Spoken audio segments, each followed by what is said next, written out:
اچھا دیکھو یہاں ایک بہت خوبصورت نقطہ میں ایک اور عرض کر دوں، کیونکہ بات ہے عاشق کی، اور عاشق ہے بندہ، اور اس انسان میں کتنی چیزیں دیکھیے حضرات، جس سے یہ مکان بنا ہے، جس سے یہ بندہ بنا ہے، آگ کا جوہر، پانی کا جوہر، ہوا کا جوہر اور مٹی کا جوہر، یہ چار ہو گئے، اور پانچواں روح، چھٹی کوئی شے نہیں، یہ پانچ ہی،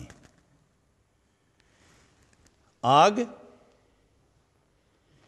ہوا، مٹی، پانی، ان سے یہ وجود بنا ہے، بنا ہے مکان، صرف مکان بنا ہے، اب اس کو آباد کرنا ہے، تو آباد نہ پانی کر سکا، نہ ہوا کر سکی، نہ آگ کر سکی، نہ مٹی کر سکی، کوئی نئی چیز آئے گی جو اس جان کی نہیں ہے، جو اس جنس کی نہیں ہے، کوئی نئی شے آئے گی جو مکان کی زینت بنائے گی، جو مکان کو زینت بخشے گی، وہ ہے روح۔ جب روح اندر آئی، تو میں یہ بھی بتا دوں کہ روح کی ابتدا کیسی ہوئی اندر آنے کی۔ آدم علیہ السلام کا جسد انصری، وجود بشری جب مکمل ہوا تو اللہ نے روح کو فرمایا تشریف لے جائیے، وہ جگہ ہے تمہاری۔ اللہ کریم یہ قرب، جو بھی ہو جاؤ۔ روح جب گئی اندر، فوراً باہر، یہ میں کوئی حکایت نہیں بیان کر رہا، میں جید حضرات کے لکھے ہوئی تفاسیر کے حوالے سے بات کر رہا ہوں۔ روح گئی اندر، فوراً باہر آ گئی۔ اللہ نے فرمایا کیا ہوا؟ جلدی گئی ہو، جلدی آ گئے۔ اللہ کریم بڑا اندھیرا ہے، بڑا اندھیرا ہے، بڑی دوری ہے، بڑا اندھیرا ہے۔ تو رب نے فرمایا اچھا میں بندوبست کر دوں، اگر اندھیرا ختم ہو جائے تو پھر کوئی حکم ہو تو ٹھہر جاؤں گی، دیکھ اندھیرے میں ٹھہر سکتی۔ تو اللہ نے اپنے پیارے محبوب کا نور آدم علیہ السلام کے جسم میں رکھا، تو اس نور سے جب سارا جسم منور ہو گیا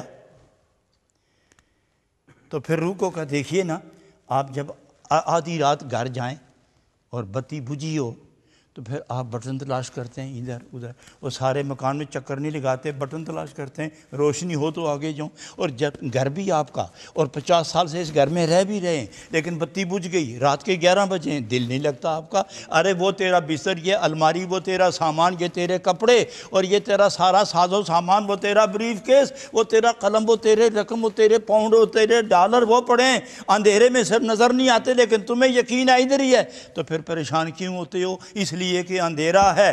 جس مکان میں 50 سال رہتے ہو، 1 گھنٹے کے لیے اندھیرا برداشت نہیں کر سکے، تو جو پہلی دفعہ روح آئے گی جس کو اندھیرے کا پتہ ہی نہیں، تو وہ کیسے مانوس ہوگی؟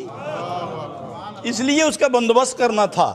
بندوبست جب کر لیا تو روح اندر بیٹھی، تو اللہ نے فرمایا وہیں رہنا، دل لگ جائے تو رہنا، اور پھر مجھے بتانا کیفیت کیا ہے۔ تو بتاؤ کیا حالت، ماجرا کیا ہے، کیفیت کیسی؟ تو کہا اللہ کریم جو جلوہ وہاں دیکھتی تھی وہ ادھر سے بھی دیکھ رہی ہے۔ تو فرمایا تیرے میرے درمیان جلووں کی تقسیم کرنے والی ذات میرا محبوب محمد الرسول اللہ کا نور اندر موجود ہے، نور ہے اندر موجود۔ تو دیکھیے یہ 4 چیزیں نا، آگ، ہوا، پانی، مٹی اور ایک روح۔ اب آگ دیکھیے، اس میں تکبر ہے، پانی میں تکبر بھی ہے، قوت بھی ہے، حرکت بھی ہے۔ آگ کو دباؤ تو نہیں دبتی، پانی کو روکو تو نہیں رکتا، اور ہوا یہ جدھر جائے حرکت کرتی، چیزیں اڑاتی، ادھر سے ادھر، ادھر سے ادھر، درخت اکھیڑتی، بھاگتی چلی جاتی ہے، اور جو چیز اس کو ملے اس کو بھی اڑا کے لے جاتی ہے۔ تو مزاج کتنے قسم کے ہو گئے بندے میں؟ غور کرو، مزاج کتنے ہو گئے بندے میں؟ ایک ناری مزاج، دوسرا آبی مزاج، تیسرا ہوائی مزاج، چوتھا خاکی مزاج۔ اور جہاں ناری مزاج غالب ہو جائے، جدھر جاتا ہے لڑاتا جاتا ہے، تو وہیں اٹھتا جاتا ہے جدھر جاتا ہے۔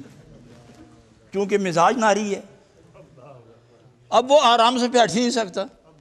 اور آپ جانتے ہیں کہ جہاں کیچڑ زیادہ ہو جائے پھسلن تو ہوتی ہے، اور جہاں بھی آبی مزاج کا آدمی جائے جب تک 2-3 کو گرائے نہیں وہ خوش رہتا ہی نہیں۔ اور جہاں ہوا ہوتی ہے ایک جگہ سے چیز اٹھائی دوسری جگہ پھینکی تو وہ لوگ مشہور بھی ہے، اس کا کہنا ہی کیا، یہ تو ہے ہی ہوائی ہے، اس پر اعتبار نہ کرے یہ بندہ ہوائی ہے۔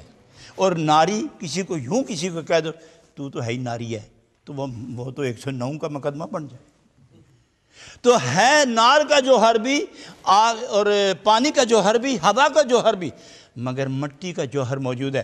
مٹی کو اٹھا کے چھوڑو پھر نیچے آ کے بیٹھتی ہے، اور کوئی شے پانی کے حوالے کرو تو اٹھا کے لے جاتا ہے، ہوا کے حوالے کرو تو اڑا کے لے جاتی ہے، آگ کے حوالے کرو تو جلا کے خاک کر دیتی ہے، اور مٹی کے حوالے کرو تو 100 سال کے بعد بھی وہیں رہتی ہے۔ تو اس لیے اللہ نے یہ چاروں چیزیں اکٹھی کرنے کے بعد جب روح ڈالی تو اس میں جس کا مزاج خاکی غالب ہے وہاں عجز و انکسار ہے، یہاں عجز و انکسار، اور وہاں روح، اور روح کے ساتھ پیار، یہاں انکسار وہاں پیار۔ جب یہ دونوں اکٹھے ہوئے تو دونوں کے ملنے سے عشق غالب ہو گیا۔ دونوں غالب ہوئے، دونوں ملے تو عشق غالب ہوا۔ تو جب عشق غالب ہوا تو خاک کے مزاج پر روح کا مزاج غالب ہو گیا، خاک کے مزاج پر روح کا مزاج غالب ہو گیا، چونکہ خاک کا مزاج کثیف ہے اور روح کا مزاج لطیف ہے، لطیف و کثیف۔ جب یہ دونوں مقابلے میں آئے تو کثافت پر لطافت غالب ہے، تو کثافت میں عاجزی ہے، کثافت میں عاجزی ہے، اور لطافت میں کثافت میں بغاوت ہے، کثافت میں بغاوت ہے، لطافت میں عاجزی ہے، بغاوت اور عاجزی۔ جب یہ دونوں اکٹھے ہوئے تو بغاوت سے نفرت ہوئی اور عاجزی سے پیار ہوا۔ پیار جب خاک پر غالب ہوا تو روح کا جوہر اور خاک کا جوہر، جب یہ دونوں ملے تو ازل کی آواز یاد آئی، الستو بربکم، تو روح پکاری تھی کیا، قالو۔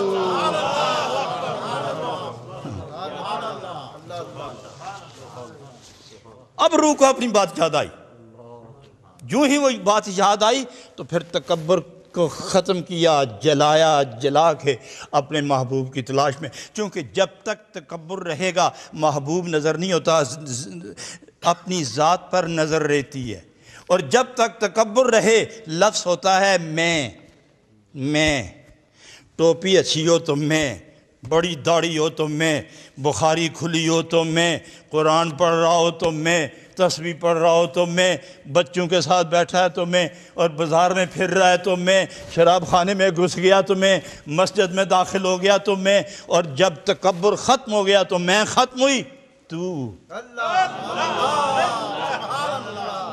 تکبر ختم ہوا نا تو اب محبوب سامنے آ گیا تو اب کیا آواز آئے گی، تو ادھر بھی تو، ادھر بھی تو، ادھر بھی تو، ادھر بھی تو، ادھر بھی، ہر طرف تو ہی تو ہے، تو ہی تو ہے۔ تو اس لیے حضرت رومی رحمت اللہ علیہ محبت سے پکار کے کہتے ہیں، اے دوائے نخوت و ناموس ماں۔